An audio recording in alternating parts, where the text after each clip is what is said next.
Karena hutang ayah aku terpaksa nikahi wanita hamil. Malam pertama aku tak menyangka dia masih perawan. Aku mulai memasukkan kemaluanku. Awalnya hanya kepala. Ia mengerang pelan. Matanya menutup rapat. Aku menciumnya, mengusap rambutnya dengan lembut. Lalu, saat aku memasukkan lebih dalam, aku merasakan hambatan. Sebuah selaput tipis, utuh. Perlahan, aku dorong terus sampai akhirnya darah, hangat, basah, membasahi sprei putih di bawah kami. Sinta menahan napas, lalu menangis pelan. Aku berhenti, menatapnya. Kamu benar, kamu masih perawan. Aku duduk di dalam angkot tua yang berdebu, melihat pemandangan jalan aspal berlubang-lubang dengan tanah merah mengelilingi sisi kanan kiri. Cianjur siang ini panas menyengat, tapi entah kenapa aku malah kedinginan dari dalam. Badanku gemetar, bukan karena udara, tapi karena surat singkat yang baru saja kukirimkan ke alamat rumah ayahku. Isinya cuma satu kalimat. Kenapa harus aku? Namaku Ando, usia 26 tahun. Aku tinggal di sebuah kontrakan sempit di pinggir kota Bandung sejak 5 tahun lalu. Pekerjaanku sebagai teknisi komputer nggak terlalu menjanjikan, tapi cukup buat makan dan bayar listrik tiap bulan. Hidupku biasa aja, tidak banyak masalah. Sampai kemarin. Kemarin, aku dapat telepon dari ibu sepupuku di Cianjur. Suaranya cemas. Ando, kamu cepat pulang. Ayahmu sakit parah. Dia nangis-nangis, minta maaf sama kamu. Aku langsung naik angkot pertama yang lewat.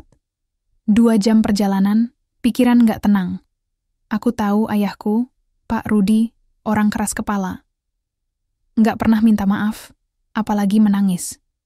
Jadi, kalau dia sampai seperti itu, pasti ada sesuatu yang sangat buruk. Sampai di rumah, aku langsung masuk. Ayahku sudah terbaring di kasur tipis di ruang tamu. Wajahnya pucat, tubuhnya kurus. Aku hampiri, tapi ia menolak menatap mataku.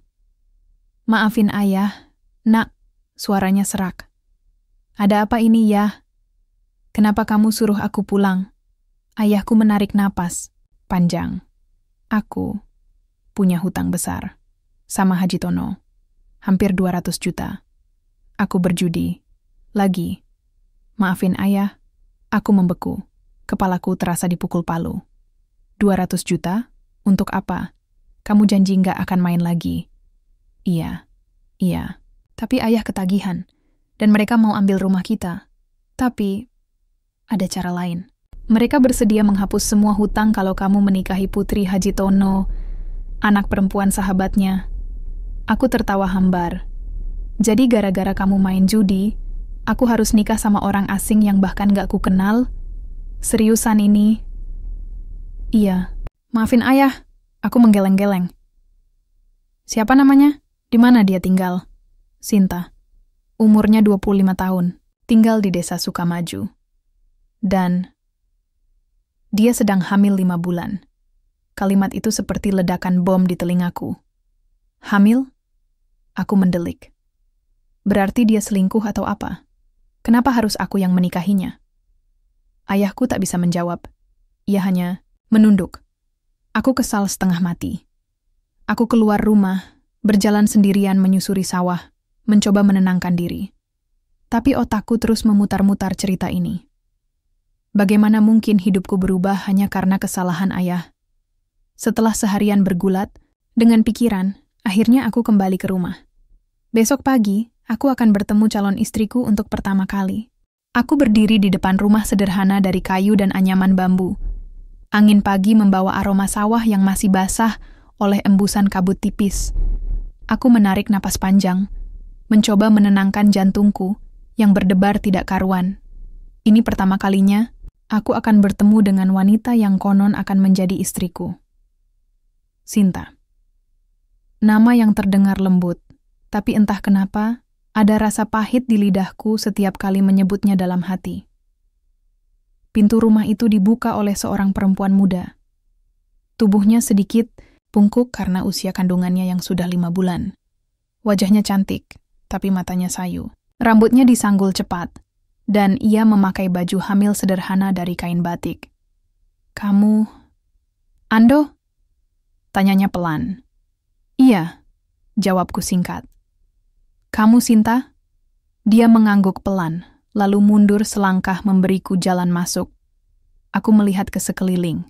Rumahnya kecil, bersih, tapi terlihat seperti sedang dipersiapkan untuk sesuatu. Di pojok ruangan, ada bunga-bunga plastik dan kain putih gantung, sebagai hiasan sederhana. Sepertinya mereka benar-benar serius soal pernikahan ini. Aku duduk di kursi plastik merah yang agak goyah. Ia duduk di seberangku, memegang kedua lututnya, erat-erat. Aku nggak tahu harus mulai dari mana, katanya ragu. Aku juga, sahutku dingin. Ia menunduk. Maafin aku nggak minta semua ini. Tapi kamu bisa aja tolak. Kenapa harus aku? Kenapa harus menikah?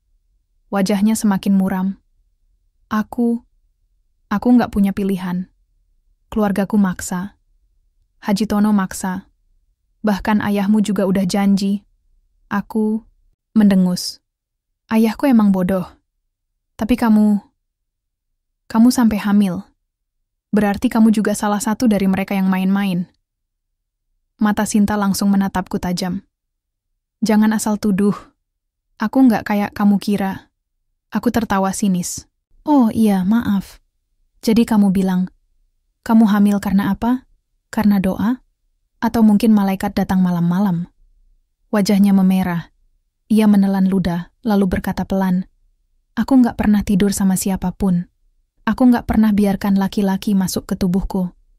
Aku cuma iseng-iseng aja sama mantanku. Dia suka main-main di situ. Dan aku biarin. Tapi aku nggak tahu kalau itu bisa bikin hamil. Aku diam. Kata-katanya terlalu aneh untuk dipercaya. Jadi kamu bilang, kamu hamil karena dia cuma... Aku tak bisa melanjutkan.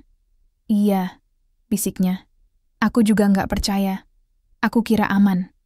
Tapi ternyata Tuhan lain yang punya rencana. Aku menggeleng-geleng. Kamu serius? Kamu nggak bohong?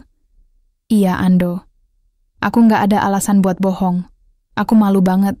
Aku nyesel. Tapi sekarang, kamu yang bakal jadi suamiku. Aku hanya berharap kamu bisa percaya padaku. Aku menatap matanya. Dari sorot matanya, aku bisa rasakan penyesalan yang mendalam. Tapi apakah itu cukup? Aku bangkit dari tempat dudukku. Aku pulang dulu. Aku butuh waktu mikir. Sinta tidak menghalangi. Ia hanya menunduk, tangannya gemetar. Sebelum keluar, aku sempat menoleh sekali. Lagi, ia masih duduk di tempatnya, sendirian, seperti bayangan kesedihan yang terabaikan. Flashback. Masa lalu. Sinta aku nggak langsung pulang.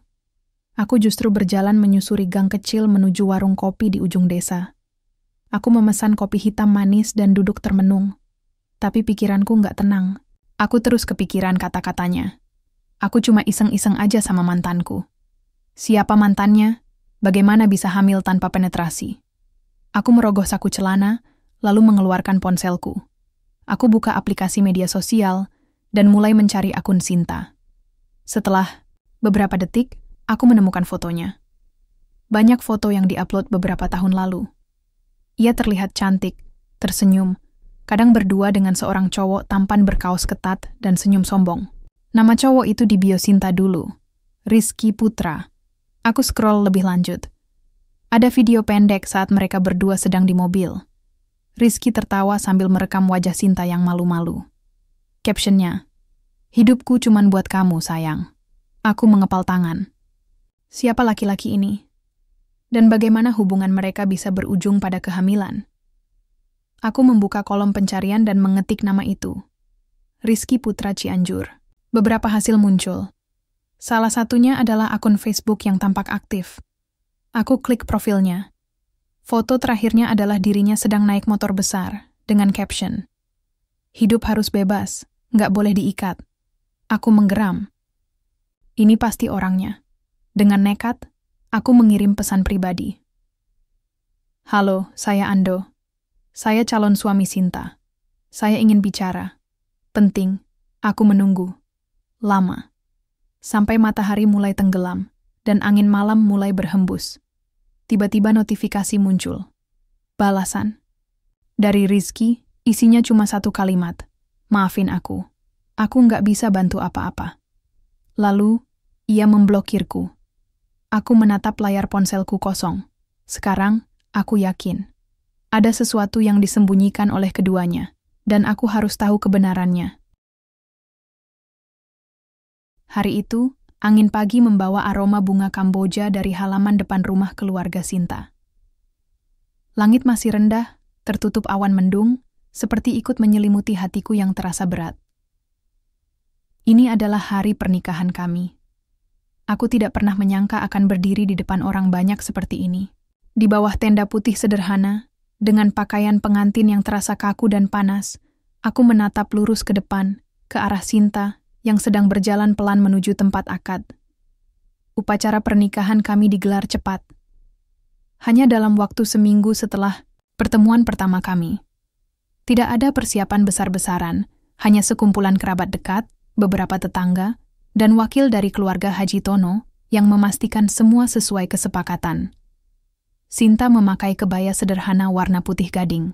Rambutnya disanggul rapi, tapi matanya masih saja muram. Aku bisa lihat betapa ia mencoba tersenyum, tapi senyum itu tak sampai ke matanya.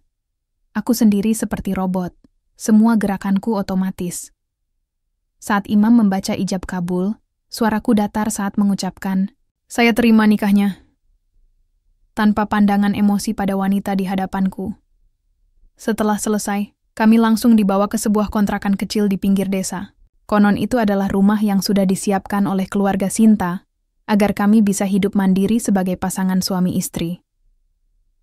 Di dalam mobil menuju rumah baru, kami duduk bersebelahan, tapi jarak di antara kami lebih besar daripada lautan.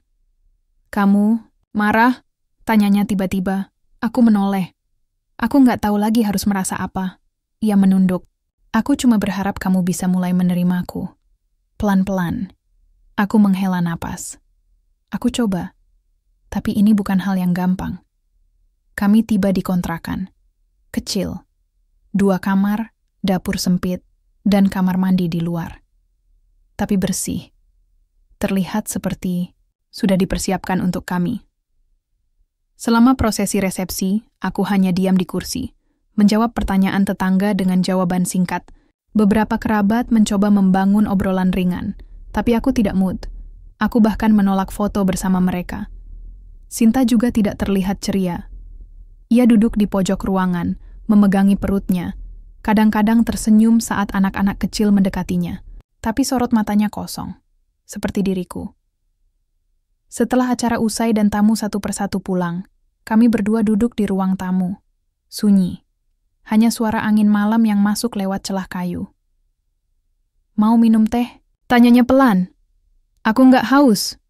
Jawabku dingin. Ia menarik napas panjang.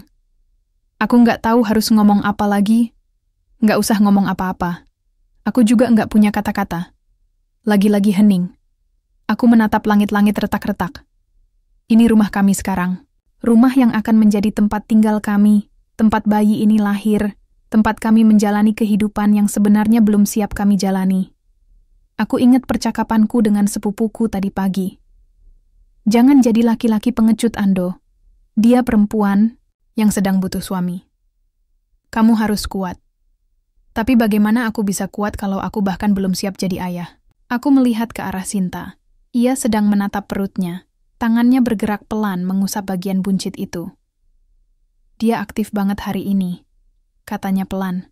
Aku menatapnya. "Kamu yakin itu benar-benar anakmu?" Wajahnya langsung menegang. "Aku nggak akan bohong soal itu." "Lalu kenapa kamu bisa hamil hanya karena iseng? Kenapa kamu nggak stop saat dia mulai melakukan itu padamu?" Ia menunduk. Aku nggak tahu. Aku bodoh. Aku percaya sama dia. Aku mikir, selama nggak penetrasi, aman. Tapi ternyata, Tuhan lain yang punya rencana. Aku menghela napas. Aku nggak bilang kamu jahat atau nakal. Aku cuma nggak tahu gimana caranya membangun rumah tangga dengan orang yang bahkan baru seminggu aku kenal. Ia mengangguk pelan. Aku juga. Tapi kita harus coba. Aku diam sejenak, lalu berkata, besok malam, kita harus bicara. Dan kita harus melakukan apa yang seharusnya dilakukan suami istri. Sinta langsung menegakkan badan. Wajahnya memerah, tubuhnya tegang. Iya. Bisiknya pelan. Aku bangkit dari tempat dudukku. Aku mau tidur duluan. Besok pasti melelahkan. Aku masuk ke kamar. Tempat tidur tunggal sudah disediakan. Spray putih, bantal 2 buah. Sepertinya Sinta sudah menyiapkannya dari tadi pagi. Aku merebahkan diri, menatap langit-langit. Lagi-lagi, pikiran ini tidak bisa diam. Aku menikahi seorang wanita hamil. Bukan karena cinta. Bukan karena hubungan yang direstui, tapi karena hutang ayahku. Dan besok malam, aku akan menjadi suaminya secara fisik. Entah bagaimana rasanya. Aku terbangun tengah malam. Udara dingin menyusup dari celah kayu kontrakan yang sudah lapuk. Aku menatap jam dinding. Pukul 1:30 pagi. Tapi aku tidak bisa tidur. Di sebelahku, Sinta berbaring diam. Napasnya pelan, tapi tubuhnya kaku. Aku membalikkan badan menghadap punggungnya. Bayangan pertemuan kami, pernikahan kilat, dan semua keanehan tentang kehamilannya terus menghantui pikiranku. Aku menarik napas panjang. "Kamu belum tidur?" Tanyaku pelan. Ia sedikit terkejut. "Belum." Aku bangkit perlahan. "Kita harus bicara. Dan mungkin, kita juga harus segera melakukan kewajiban suami istri." Sinta langsung duduk, matanya besar, gelisah. Ia meremas ujung selimut dengan jari gemetar. Aku takut," bisiknya. Aku mendekat. "Kenapa? Kamu nggak pernah..." "Nggak, aku masih perawan, Ando." Aku tertawa hambar. "Jadi kamu bilang begitu lagi? Kamu serius? Kamu hamil 5 bulan tapi masih perawan?" "Iya," desisnya, hampir menangis. "Aku nggak bohong, aku janji. Aku cuma main-main aja sama dia. Nggak sampai masuk. Tapi aku nggak nyangka bisa hamil." Aku diam. Mendengar pengakuannya yang kedua kalinya, aku mulai ragu. Aku menatap matanya. Dalam remang cahaya lampu redup di sudut kamar, aku melihat ketakutan, rasa malu, dan penyesalan yang mendalam. "Kalau kamu masih perawan," aku menelan ludah. "Boleh aku lihat sendiri?" Wajahnya memerah. Tapi ia mengangguk pelan. Aku mulai membuka pakaiannya dengan lembut. Ia menutup mata rapat-rapat, wajahnya tegang. Hatiku terasa sesak. Aku takut ini akan menjadi pengalaman buruk untuknya. Aku mencium lehernya perlahan. Tubuhnya menggeliat lemah. Aku turunkan tanganku ke perut buncitnya, lalu turun lebih rendah. Saat jari-jariku menyentuh bagian dalam pahinya, ia langsung menegang. "Tenang." Aku pelan-pelan bisikku, perlahan aku menjelajahi daerah itu. Bibir vaginanya basah, hangat. Aku rasakan otot-ototnya yang kencang. Aku mulai masukkan 1 jari. Ia menahan napas. Giginya menggigit bibir bawahnya. Aku tarik jari itu keluar. Masih utuh. Tidak ada darah. Belum. Aku naik lagi, menciumi tubuhnya, memberinya waktu untuk rileks. Aku ingin ia siap secara mental, bukan hanya fisik. "Kamu siap?" tanyaku. Ia mengangguk pelan. Tangannya mencengkeram bajuku erat-erat. Aku mulai memasukkan kemaluanku. Awalnya hanya kepala. Ia mengerang pelan, matanya menutup rapat. Aku menciumnya, mengusap rambutnya dengan lembut. Lalu, saat aku memasukkan lebih dalam, aku merasakan hambatan. Sebuah selaput tipis utuh. Perlahan, aku dorong terus sampai akhirnya. Darah, hangat, basah. Membasahi spray putih di bawah kami, Sinta menahan napas, lalu menangis pelan. Aku berhenti, menatapnya. "Kamu benar. Kamu masih perawan." Ia mengangguk, air mata terus mengalir. "Maafin aku. Aku nggak tahu gimana bisa hamil. Aku nggak pernah niatin semua ini." Aku menarik napas panjang. Aku mengelus pipinya, membersihkan air matanya dengan ibu jari. "Kamu nggak perlu minta maaf. Aku yang semula nggak percaya kamu." Aku memeluknya, erat. Untuk pertama kalinya sejak hari pertama kami bertemu, aku merasa kasihan. Tapi bukan kasihan yang rendah, melainkan rasa peduli yang mulai tumbuh. Malam itu, untuk pertama kalinya, aku tidak lagi memandang Sinta sebagai wanita hamil atau beban baru. Aku melihatnya sebagai wanita yang tersesat, seperti aku. Wanita yang butuh seseorang untuk berdiri di sisinya. Dan mungkin aku adalah orang itu. Setelah hubungan intim aku tidak langsung melepaskan pelukanku, aku biarkan tubuhnya menempel erat denganku. Hangat, tenang. Meski ia masih menangis pelan, napasnya mulai normal. "Kamu sakit?" tanyaku lembut. Ia menggeleng pelan. "Cuma perih, tapi nggak apa-apa." Aku mengusap rambutnya. "Kamu tahu, aku nggak pernah bayangkan malam pertama gue akan kayak gini." Ia tersenyum kecil, meski pipinya masih basah. Aku mikir, pasti kamu benci aku. Pasti kamu marah-marah. Tapi ternyata, kamu malah baik. Aku tersenyum tipis. Aku juga nggak tahu kenapa, tapi setelah lihat kamu, aku sadar, kamu bukan perempuan yang aku kira. Ia mengangkat wajahnya. "Memangnya aku kayak apa di pikiranmu dulu?" Aku tertawa kecil. "Pertama kali aku dengar kamu hamil, langsung aku pikir kamu perempuan nakal. Main seenaknya, bikin anak di luar nikah. Aku bahkan sempat merancang omongan keras buat kamu pas pertama kali ketemu." Ia menunduk. "Maaf. Aku nggak bermaksud membuat hidupmu ribet." "Sudahlah. Semua udah terjadi. Sekarang tinggal kita lihat ke depannya. Aku nggak janji jadi suami yang sempurna. Tapi aku akan usaha." Ia mengangguk pelan, lalu berkata, Aku akan jadi istri yang baik buat kamu. Aku akan jaga rumah, masak buat kamu, urus anak kita. Aku janji." Aku mengelus pipinya. "Kamu nggak perlu janji segala. Cukup kamu tetap jadi dirimu yang sekarang. Perempuan yang jujur, yang berani mengakui kesalahan.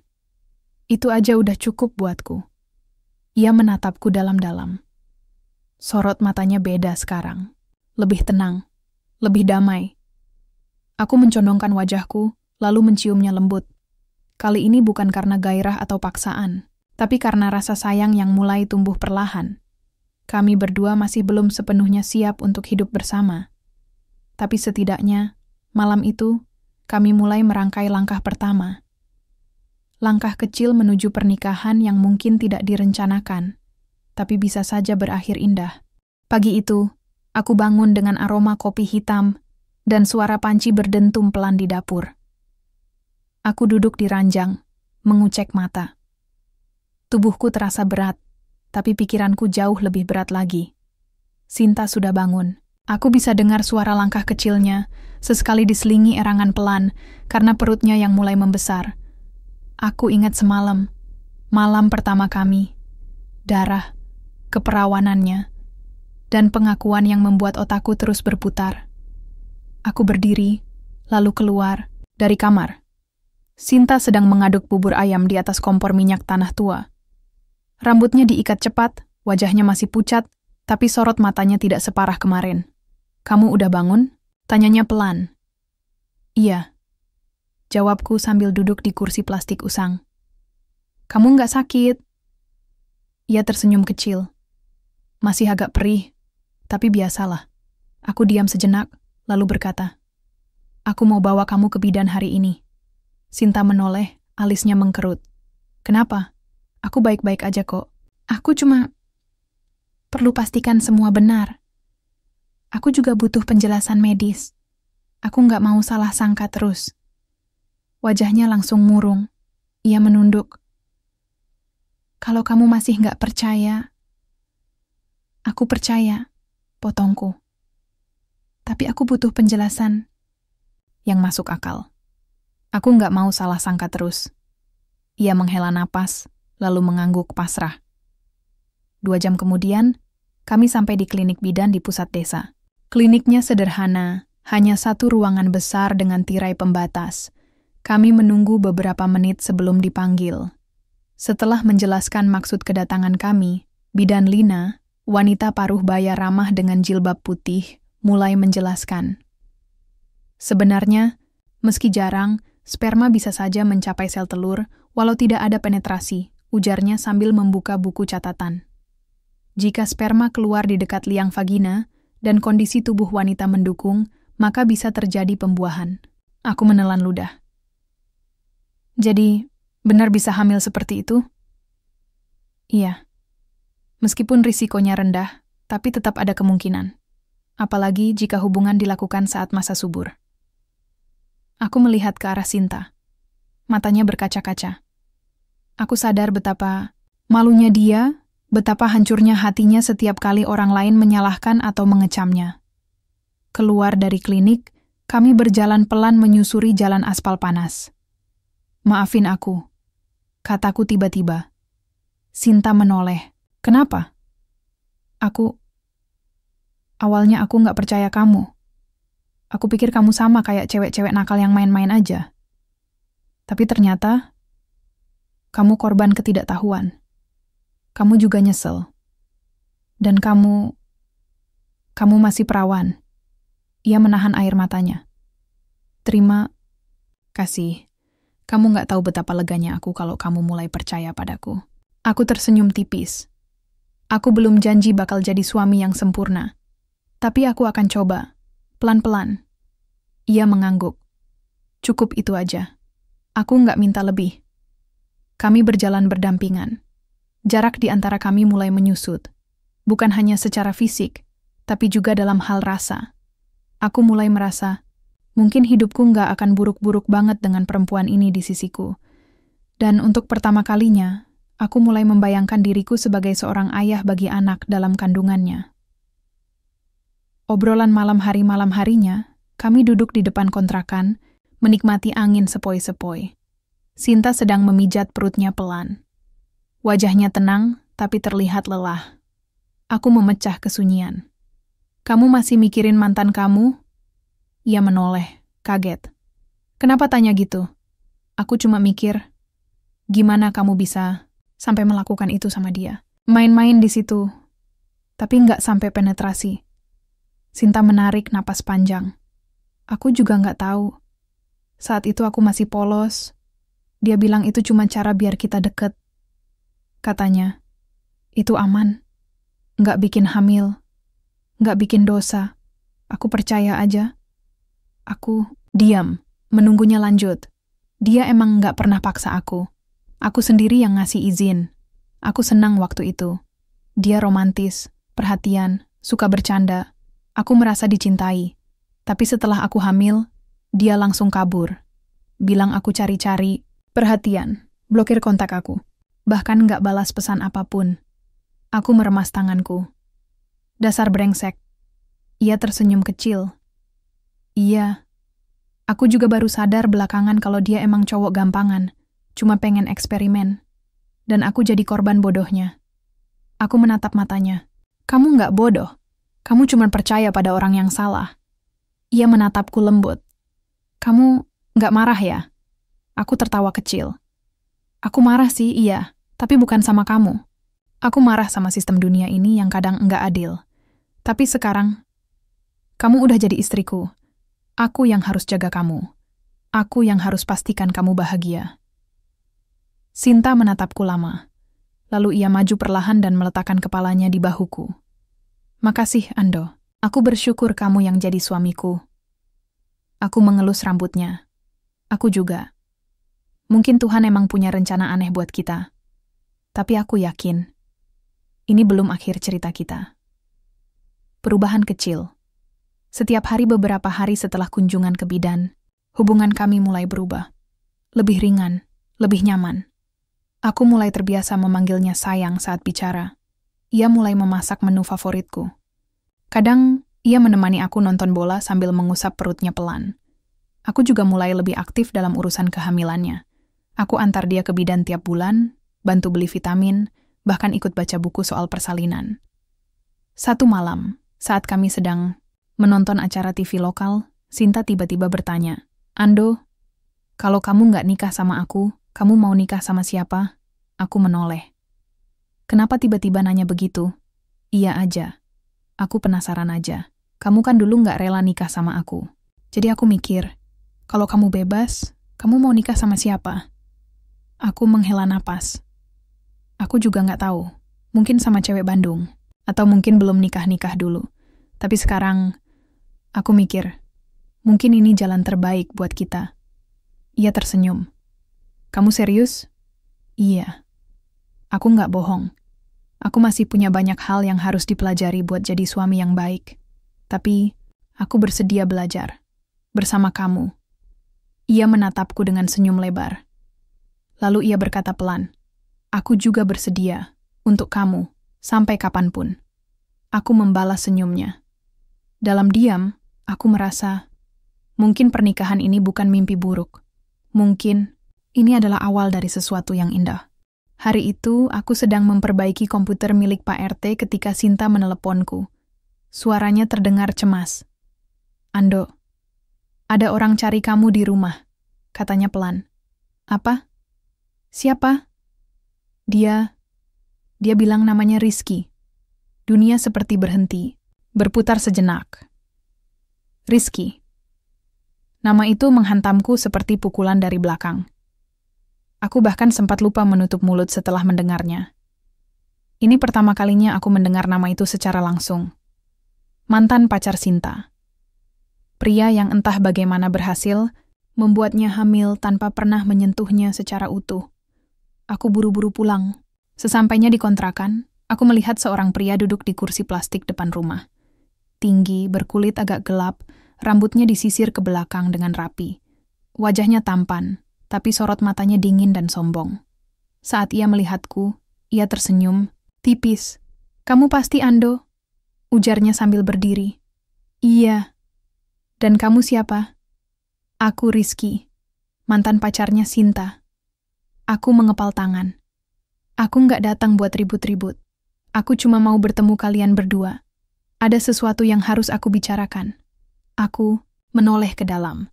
Sinta duduk di sudut ruangan, wajahnya pucat, matanya berkaca-kaca. Masuk aja, kataku akhirnya. Kami bertiga duduk dalam ruangan sempit itu. Udara terasa panas dan pengap. Rizky membuka suara duluan.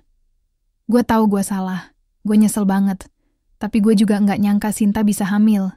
Hanya karena itu, gue pikir aman. Aku mendelik. Jadi kamu pikir main-main sama kemaluan orang itu aman? Kamu pikir perempuan cuma alat buat iseng-iseng? Nggak gitu maksud gue. Sahutnya cepat. Gue emang bodoh. Tapi sekarang gue udah sadar. Gue ingin tanggung jawab. Aku tertawa sinis. Tanggung jawab? Sekarang? Setelah dia nikah sama orang lain? Iya. Gue tahu gue telat. Tapi gue bersedia bayar apapun. Bahkan, gue bersedia nikahi Sinta, kalau perlu. Wajah Sinta langsung memerah. Ia menunduk, tidak bisa menjawab. Aku bangkit berdiri. Kamu pikir hidup ini cuma soal uang dan gampang balikin semuanya? Dia udah jadi istriku sekarang, dan anak dalam kandungannya juga udah aku anggap sebagai tanggung jawabku. Rizky menatapku tajam. Tapi bukan darahmu, bukan benihmu. Kamu cuma suami sementara. Gue yang beneran punya hubungan sama dia. Aku hampir saja maju untuk menghantamnya, tapi Sinta tiba-tiba berdiri. Cukup, serunya. Kami berdua langsung diam. Kamu nggak usah pura-pura baik sekarang, Rizky. Desisnya. Kamu inget waktu gue telepon kamu pas tahu gue hamil. Kamu langsung marahin gue. Bilang gue cari-cari perhatian. Lalu kamu blokir semua kontak gue. Sekarang kamu datang lagi cuma buat jaga muka. Wajah Rizky berubah. Ia tak bisa menjawab. Aku menatapnya dingin. Kalau kamu beneran mau tanggung jawab, kamu nggak akan tunggu sampai sekarang. Kamu juga nggak akan datang ke rumahku, minta, ambil istriku. Jadi tolong jangan sok jadi pahlawan. Ia diam beberapa detik lalu berdiri. Fine. Gue cuman coba perbaiki kesalahan. Kalau kamu nggak terima ya sudah. Tapi gue harap kamu bisa jaga mereka baik-baik. Terutama anak itu. Setelah itu ia keluar. Aku menutup pintu pelan. Lalu menoleh ke Sinta. Ia masih duduk, tubuhnya gemetar. Aku duduk di sebelahnya, lalu mengusap rambutnya lembut. Kamu nggak usah takut lagi. Aku di sini. Aku yang akan jaga kamu dan anak kita. Ia menangis pelan di bahuku. Dan untuk pertama kalinya, aku merasa aku benar-benar menjadi suaminya. Bukan karena paksaan hutang, tapi karena hatiku sendiri. Malam yang menegangkan setelah Rizky pergi, suasana di rumah jadi tegang. Sinta terlihat murung sepanjang malam. Ia jarang bicara, dan kalau bicara, suaranya pelan dan tidak yakin. Aku mencoba mengajaknya ngobrol. "Kamu masih sayang sama dia?" Tanyaku pelan. Ia menggeleng cepat. "Enggak, aku benci dia. Aku cuma takut kalau kamu akan meninggalkan aku suatu hari nanti. Takut kalau kamu menyesal nikah sama aku." Aku menatapnya tajam. "Kenapa kamu mikir begitu?" Karena aku nggak bisa kasih kamu apa-apa. Nggak ada cinta awal. Nggak ada hubungan romantis. Aku cuma beban yang dipaksakan masuk ke hidupmu. Aku menghela napas. Sayang, dulu iya, aku benci sama situasi ini. Aku benci ayahku, benci nasib, benci kamu juga kadang. Tapi sekarang aku lihat kamu. Aku lihat kamu tiap hari. Kamu baik, jujur, dan kamu juga sayang sama anak kita. Itu lebih dari cukup buatku. Ia menatapku ragu. Benar? Iya. Aku nggak janji jadi suami yang sempurna. Tapi aku janji, selama aku masih bernapas, aku akan jaga kamu dan anak kita sampai akhir. Ia menangis lagi. Tapi kali ini, air matanya bukan karena takut atau sedih, tapi karena lega. Aku menariknya ke dalam pelukan. Hangat, nyaman. Dan malam itu, kami tidur saling berdekatan. Bukan karena paksaan, tapi karena keinginan. Hari-hari setelahnya, beberapa hari setelah kejadian, itu, hidup kami mulai normal lagi. Aku mencoba fokus pada pekerjaan, sementara Sinta tetap di rumah, mengurus hal-hal kecil seperti menyetrika dan memasak. Tapi aku sadar, ada sesuatu yang berbeda di antara kami sekarang. Kami lebih dekat, lebih saling percaya. Kami bahkan mulai membicarakan nama untuk bayi itu. "Kalau laki-laki, kamu mau kasih nama apa?" Tanyanya suatu sore. Aku berpikir sejenak. Mungkin Arya, atau Faris. Ia tersenyum. "Arya bagus, artinya mulia kan?" "Iya, aku harap anak kita jadi orang yang mulia. Baik hati, kuat, dan tahu arti pengorbanan." Lalu ia bertanya, "Kalau perempuan?" Aku menatapnya lembut. "Luna." Ia mengernyit. "Kenapa Luna?" "Karena bulan itu indah. Dan kamu, di tengah malam yang gelap, kamu kayak bulan yang memberi cahaya buat aku." Ia tersenyum, pipinya memerah. "Kamu jago banget ngomong manis ya." Aku tertawa. Aku serius. Aku nggak pernah mikir bakal ngomong begini buat siapapun. Tapi buat kamu, rasanya natural aja. Ia membalas senyumku. Lalu ia berkata, pelan, aku akan jadi istri yang baik buat kamu. Aku akan jaga rumah, masak buat kamu, urus anak kita. Aku janji." Aku menatap matanya. "Kamu nggak perlu janji segala. Cukup kamu tetap jadi dirimu yang sekarang. Perempuan yang jujur, yang berani mengakui kesalahan. Itu aja udah cukup buatku. Kami berdua masih belum sepenuhnya siap untuk hidup bersama. Tapi setidaknya, kami sudah mulai merangkai langkah pertama. Langkah kecil menuju pernikahan yang mungkin tidak direncanakan, tapi bisa saja berakhir indah." Beberapa minggu berlalu setelah pertemuan dengan Rizky. Aku dan Sinta mencoba melanjutkan hidup seperti biasa. Tapi ada sesuatu yang berbeda di antara kami sekarang. Aku mulai merasa lebih dekat dengannya. Bukan hanya karena hubungan fisik atau status suami istri, tapi karena aku benar-benar mulai memahami siapa dirinya.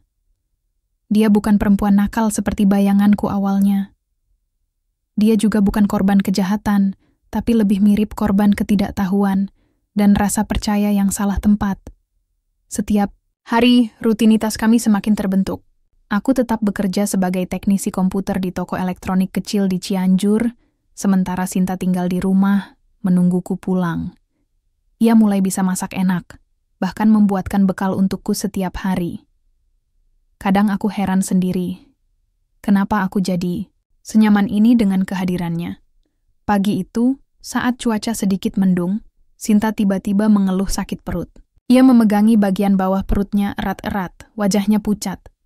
Aku nggak enak badan, katanya sambil mencoba bangun dari tempat tidur. Kamu istirahat aja. Aku yang urus semuanya hari ini. Ujarku sambil menyelimutinya kembali. Tapi ia menggeleng, pelan. Nggak apa-apa. Aku cuma agak mual. Mungkin karena janinnya aktif. Aku menatapnya ragu.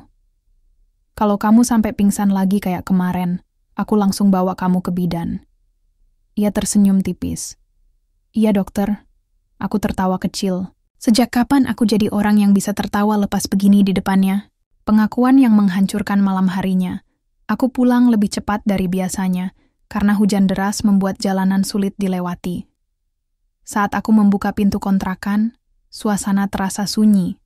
Biasanya Sinta sudah menunggu di ruang tamu, atau sedang menyetrika baju. Aku masuk ke kamar dan mendapati ia terbaring, wajahnya pucat. Kamu nggak enak badan banget ya? Tanyaku sambil menyentuh dahinya. Masih hangat, tapi tidak demam. Iya. Tapi bukan cuma itu, katanya pelan. Aku duduk di sampingnya. Ada apa? Ia menatapku lama sebelum akhirnya berkata, aku takut. Takut apa? Aku takut kamu akan meninggalkan aku. Kalau kamu tahu semua tentang masa laluku, aku mengerutkan dahi. Apa maksudmu? Kamu udah cerita semuanya kok. Belum sempat aku selesai bicara, air matanya mulai turun. Sebelum aku hamil, Rizky pernah memperkosaku. Jantungku serasa berhenti. Dia emang nggak penetrasi. Tapi dia maksa aku, waktu itu kita di mobil. Dia marah-marah bilang aku manja, lalu dia pegang-pegang aku secara paksa. Aku nangis-nangis, tapi dia nggak peduli. Aku menggigit bibirku keras-keras, tanganku mengepal erat. Kenapa baru sekarang kamu cerita? Karena aku malu. Aku takut kamu bakal benci aku. Aku takut kamu pikir aku perempuan rusak. Aku menarik napas panjang, lalu aku tarik tubuhnya ke dalam pelukanku. Kamu bukan perempuan rusak. Kamu korban. Dan aku akan selalu di sini buat kamu. Sinta menangis di bahuku. Aku bisa rasakan tubuhnya gemetar. Dari sekarang kamu nggak usah takut lagi. Aku yang akan jaga kamu. Aku yang akan jadi suami dan ayah terbaik buat kalian berdua. Ia mengangguk pelan. Dan untuk pertama kalinya, aku merasa benar-benar menjadi pria dewasa. Malam penuh cerita usai menangis, Sinta mulai tenang. Ia masih berada dalam pelukanku, tapi napasnya sudah lebih stabil. Kamu mau dengar semua ceritaku? Bisiknya. Aku mengangguk. Iya, aku mau tahu semua. Semua yang kamu belum cerita. Ia menarik napas panjang, lalu mulai bercerita. Waktu itu, kita lagi pacaran kurang lebih 6 bulan. Hubungan kami mulai renggang. Aku udah curiga dia suka main-main sama cewek lain. Tapi dia selalu bilang, aku cemburu buta. Sampai suatu hari, aku minta dia benerin kesalahan dia. Aku ajak ngobrol baik-baik. Tapi dia malah marah. Bilang aku nggak romantis, nggak pengertian. Lalu dia bawa aku ke mobil. Katanya mau bicara. Sinta menghela napas. Matanya berkaca-kaca. Di dalam mobil, dia emosi. Ngomong kasar. Lalu dia mulai sentuh-sentuh aku secara paksa. Aku tolak, tapi dia nggak dengar. Dia bilang, lu kan pacar gua, lu harus nurut. Aku nangis, tapi dia tetap lakukan itu. Aku mengepal tangan, gigi menggeretak. Dia nggak sampai penetrasi, tapi dia main-main di situ, lalu keluar. Aku takut banget waktu itu. Aku mikir, mungkin dia akan lanjut. Tapi untungnya, ada suara motor lewat, dan dia ketakutan. Dia suruh aku diam, lalu pulang. Aku menatap matanya. Kenapa kamu nggak lapor polisi? Karena aku malu. Aku takut orang-orang ngomong jelek. Aku takut keluargaku malu. Jadi aku simpen sendiri. Sampai akhirnya, aku hamil. Aku mengelus pipinya. Sayang, kamu nggak salah. Ini semua salah dia. Aku janji, kalau suatu hari kita ketemu dia lagi, aku nggak akan biarin dia macem-macem. Ia tersenyum lemah. Terima kasih. Aku nggak tahu harus bilang apa lagi. Aku mencium keningnya. Kamu nggak perlu bilang apa-apa. Cukup kamu tetap di sini, di sisiku, sampai kapanpun. Perlahan, kami bangun rumah tangga beberapa hari setelah pengakuan itu, hubungan kami semakin kuat. Aku jadi lebih protektif padanya. Aku pastikan dia selalu nyaman, aman, dan merasa dicintai. Aku juga mulai lebih aktif dalam urusan kehamilan. Aku antar dia ke bidan tiap bulan, bantu beli vitamin, bahkan ikut baca buku soal persalinan. Satu malam saat kami sedang menonton acara TV lokal, Sinta tiba-tiba bertanya, "Ando, kalau kamu nggak nikah sama aku, kamu mau nikah sama siapa?" Aku menoleh. Kenapa tiba-tiba nanya begitu? Iya aja. Aku penasaran aja. Kamu kan dulu nggak rela nikah sama aku. Jadi aku mikir, kalau kamu bebas, kamu mau nikah sama siapa? Aku menghela napas. Aku juga nggak tahu, mungkin sama cewek Bandung. Atau mungkin belum nikah-nikah dulu. Tapi sekarang, aku mikir, mungkin ini jalan terbaik buat kita. Ia tersenyum. Kamu serius? Iya.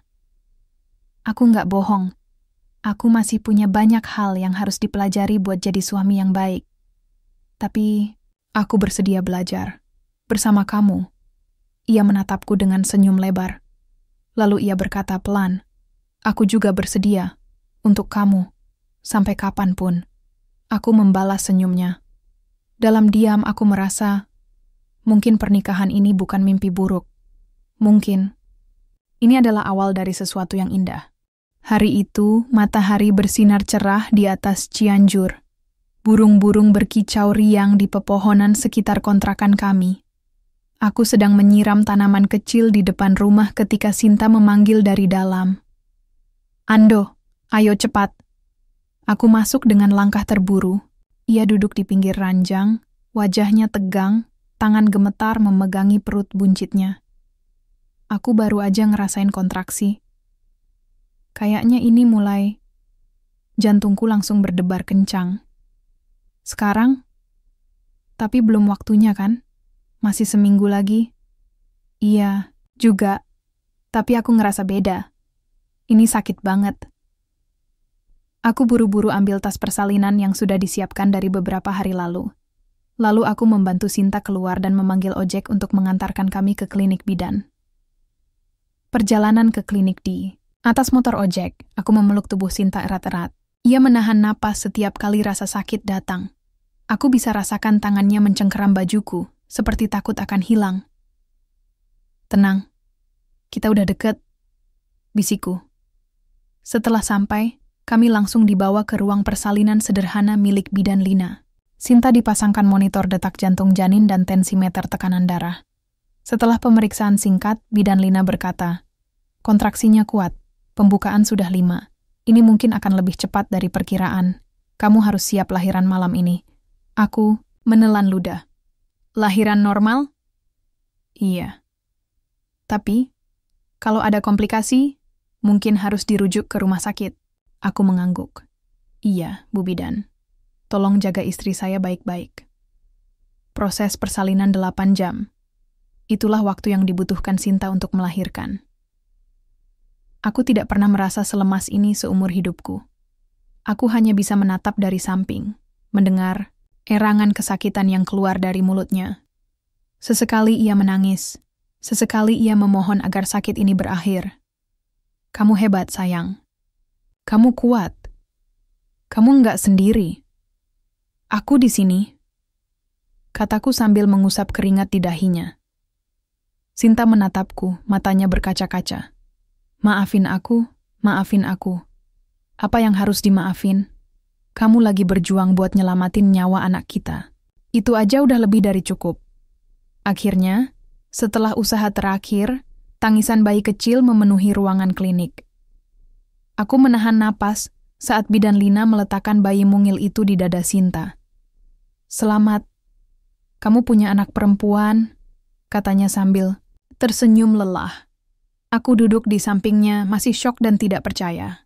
Bayi itu kecil, kulitnya merah, tapi napasnya stabil. Matanya sempit, tapi sorotannya hidup. Dan dalam diam, air mataku jatuh. Ini adalah pertama kalinya aku merasakan cinta yang begitu dalam, cinta pada anakku sendiri. Malam, setelah kelahiran, setelah semua proses selesai dan Sinta diizinkan pulang, kami kembali ke rumah dengan hati yang lebih ringan. Aku tidur di kursi dekat tempat tidur Sinta, menjaga mereka berdua. Kadang-kadang, aku bangun tengah malam untuk mengganti popok atau membantu menyusui. Malam itu, Sinta tiba-tiba berkata pelan, "Ando, makasih ya." Aku menoleh. "Makasih kenapa?" "Makasih udah tetap di sini. Makasih udah jadi suami yang baik. Dan makasih udah mau jadi ayah buat Luna." Aku tersenyum tipis. "Aku juga makasih sama kamu. Kamu udah berjuang keras buat dia. Kamu wanita terkuat yang pernah aku kenal." Ia tersenyum. "Kamu juga laki-laki terbaik yang pernah ada di hidupku." Aku mengelus pipinya. "Kita masih banyak hal yang harus pelajari. Tapi aku yakin kita bisa lewati semuanya. Bersama." Beberapa bulan setelahnya, hidup kami mulai lebih tenang. Kami pindah ke sebuah rumah kecil yang lebih layak, hasil tabungan dari kerja kerasku dan Sinta yang mulai menjahit pesanan tetangga. Bayi kami, yang kami beri nama Luna, tumbuh sehat dan lucu. Ia selalu tertawa saat aku menggendongnya. Sinta sering bilang Luna mirip denganku, tapi aku nggak peduli. Yang penting, ia tumbuh dalam kasih sayang yang utuh. Rizky tidak pernah muncul lagi, entah kemana. Kabarnya ia pindah ke Jakarta, mencoba membangun hidup barunya sendiri. Aku tidak peduli. Masa lalunya bukan urusanku lagi. Yang penting sekarang hanyalah masa depanku bersama Sinta dan Luna. Malam penuh kenangan suatu malam. Setelah Luna tertidur pulas, aku dan Sinta duduk di depan rumah, menikmati angin malam yang sepoi-sepoi. Ia menoleh padaku. "Kalau bukan karena hutang ayahmu, mungkin kita nggak akan pernah ketemu." Aku tersenyum tipis. Tapi Tuhan punya cara aneh buat ngirim kebahagiaan. Dan aku bersyukur itu kamu. Ia menautkan jari-jarinya dengan jariku. Aku juga. Kamu laki-laki terbaik yang pernah ada di hidupku. Aku menatap langit malam yang penuh bintang. Hidupku dulu biasa saja. Tapi sekarang aku punya istri yang kuat, anak yang lucu, dan hati yang akhirnya bisa merasa utuh.